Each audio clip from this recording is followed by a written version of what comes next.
আসসালামু আলাইকুম। এই জ্বর আর জ্বর প্রতিরোধ কীভাবে করা যায়? আমার সবগুলি কাঁঠাল এক এক করে ঝরে যাচ্ছে। আমার প্রিয় শখ কাঁঠাল। তাতে একটা উপায় তো আছে অবশ্যই। সেই উপায়টি হলো কিছু উপকরণ দিতে হবে।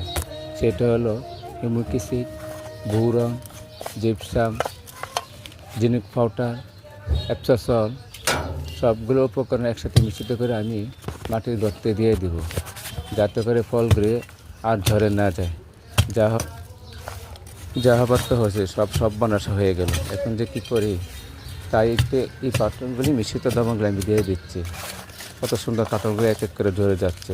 সবগুলো উপকরণ একসাথে দিয়ে আমি মাটির গর্তে দিয়ে দিব এবং এর সাথে জল দিয়ে দিব, যাতে আস্তে আস্তে গাছটি সুস্থ হয় এবং ফলগুলি ঝরা থেকে বন্ধ রাখে। যদি ভিডিওটা ভালো লাগে, লাইক, কমেন্ট, শেয়ার, অবশ্যই সাবস্ক্রাইব করবা। আপনাদের ভালো উপকরণ যদি জানা থাকে অবশ্যই আমাকে জানাবেন কমেন্ট করে।